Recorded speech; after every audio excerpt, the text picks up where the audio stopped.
Hello बच्चों, circular motion हम पढ़ चुके हैं। ठीक है, अब इस चैप्टर को आगे ले जाते हैं और आज हम देखेंगे ट्रांसलेशन एंड रोटेशन मोशन। ठीक है, तो ट्रांसलेशन मोशन क्या होता है? देखो, जैसे कि सपोज आपके पास एक बॉडी है, वो लेट्स से हम यहाँ पर बनाते भी हैं कार। ठीक है, एक कार है आपके पास, तो ये आगे चल रही है, स्ट्रेट लाइन में चल रही है।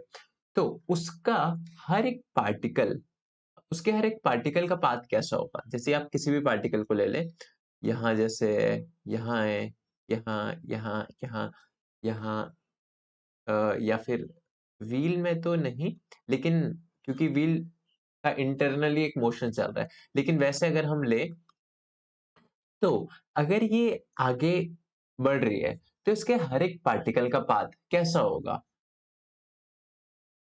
सबका स्ट्रेट लाइन होने वाला है। आपको पता है, कार अगर यहाँ से यहाँ गई, तो ये पार्टिकल भी यहाँ से आ जाएगा, ये वाला पार्टिकल यहाँ से यहाँ जाएगा, ये वाला पार्टिकल यहाँ से यहाँ जाएगा, ये वाला पार्टिकल यहाँ से यहाँ जाएगा। मतलब आपका अगर एक बॉडी स्ट्रेट पाथ में चल रही है, तो उसका हर एक पार्टिकल भी आपका स्ट्रेट पाथ में चलेगा। आपको पता है ये बात।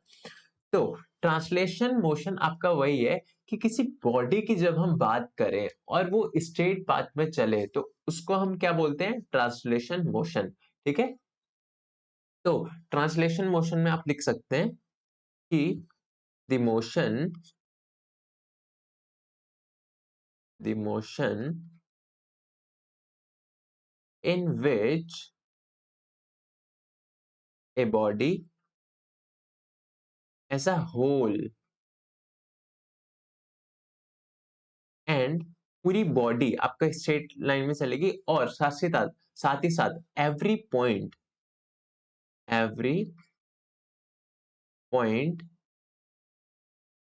Covers the same distance is known as translational motion. ये आप लिख लीजिएगा, is known as translation motion. तो आपको समझ आया ट्रांसलेशन मोशन क्या होता है? तो ट्रांसलेशन मोशन में हर एक पार्टिकल का जो डिस्टेंस होगा वो इस बॉडी के इक्वल आएगा। ठीक है, तो ट्रांसलेशन मोशन आपका ये था। अब हम रोटेशन मोशन की बात करते हैं। रोटेशन रोटेशन मोशन हम पहले इंट्रोडक्शन ले चुके हैं। रोटेशन मोशन बच्चे वो है व्हेन ए बॉडी मूव्स या rotates about an axis of rotation, and every particle on it completes circular motion is known as rotational motion. Clear है? जैसे हम एग्जांपल देख भी चुके थे कि फैन का एग्जांपल आप ले सकते हैं कि ये फैन है, इसके ये ब्लेड्स है।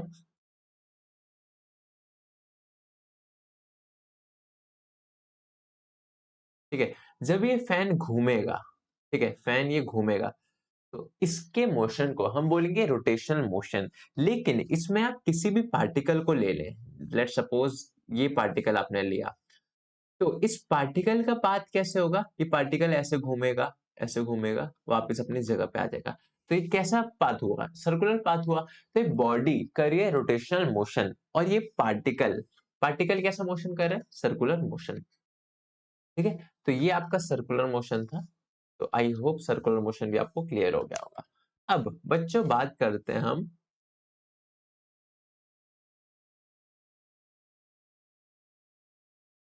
मूवमेंट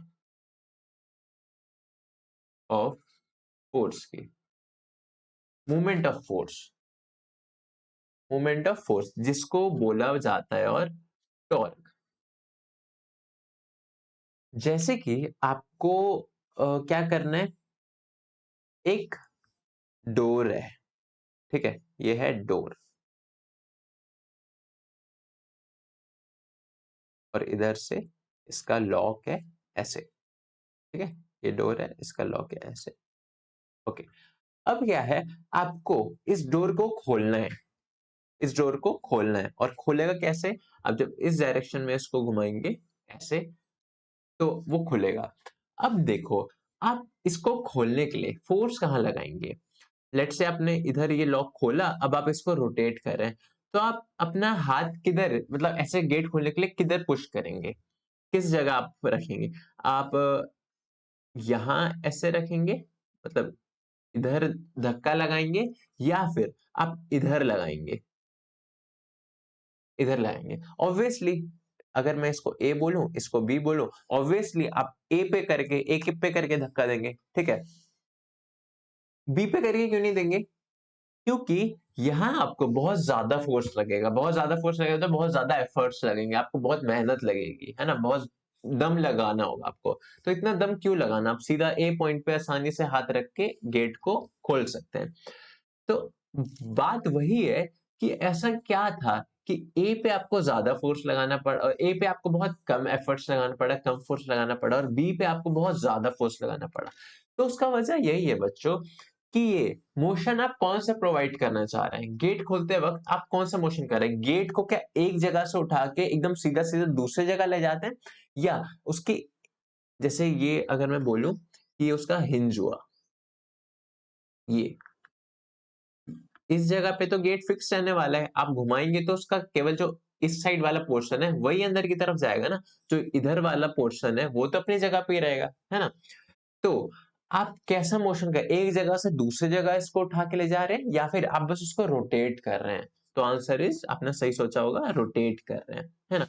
अब क्योंकि इसको रोटेट कर रहे हैं, तो रोटेशन में हमारा बस फोर्स मैटर नहीं करता, फोर्स मैटर करता है, लेकिन साथ साथ एक चीज और मैटर करती है कि आप उस लाइन से, कौन सी लाइन, जिस लाइन के अबाउट वो रोटेट कर रहा है, उस लाइन को क्या बोलते हैं हम? Axis of rotation, A O R, axis of rotation. इस एक्सिस के अबाउट आपका गेट रोटेट करेगा।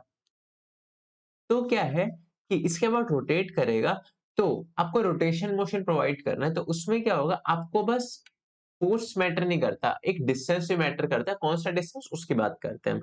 वो डिस्टेंस कि आपका इस एक्सिस ऑफ रोटेशन से आप कितनी दूर फोर्स अप्लाई कर रहे हैं।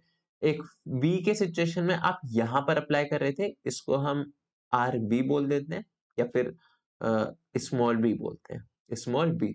स्मॉल बी आपका ये था, और ये था स्मॉल ए, ये डिस्टेंस स्मॉल ए था, इतना, ठीक है।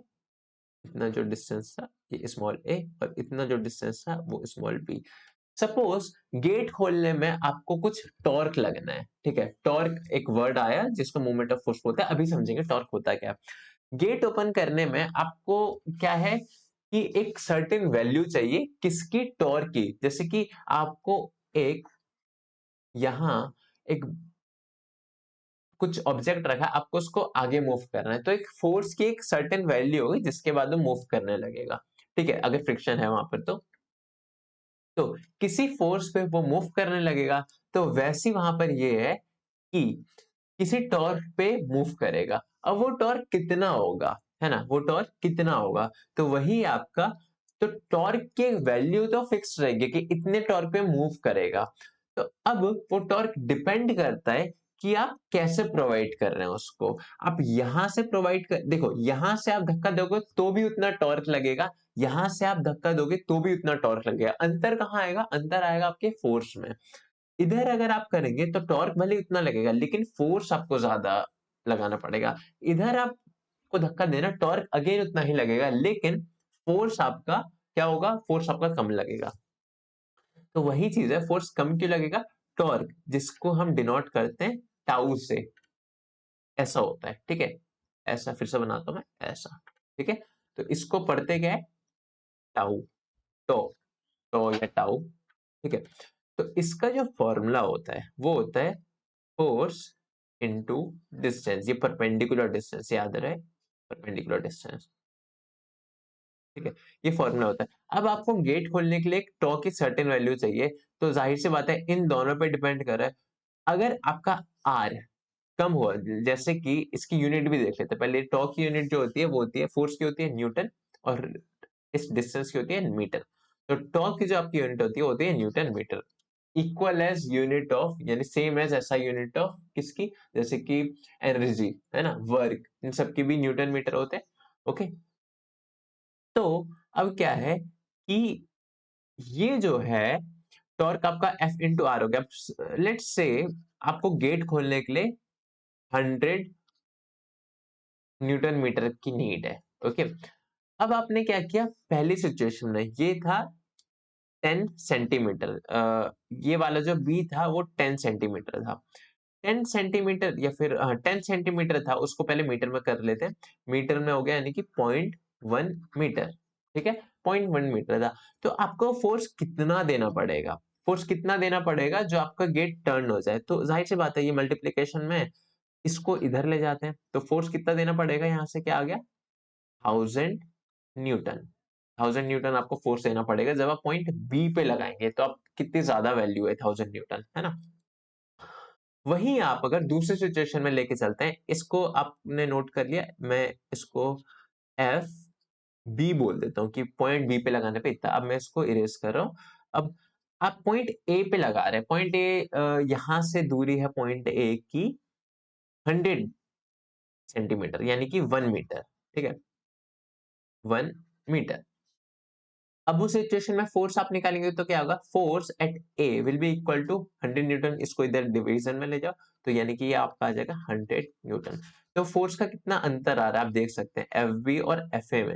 एफ बी आपका 1000 न्यूटन, इधर आपको फोर्स 1000 न्यूटन का प्रोवाइड करना पड़ रहा है, और इधर आपको सेम टॉर्क प्रोवाइड करने के लिए फोर्स कितना देना पड़ रहा है, 100 न्यूटन का बस। तो आपको डिफरेंस समझ आ रहा है कि टॉर्क क्या होता है।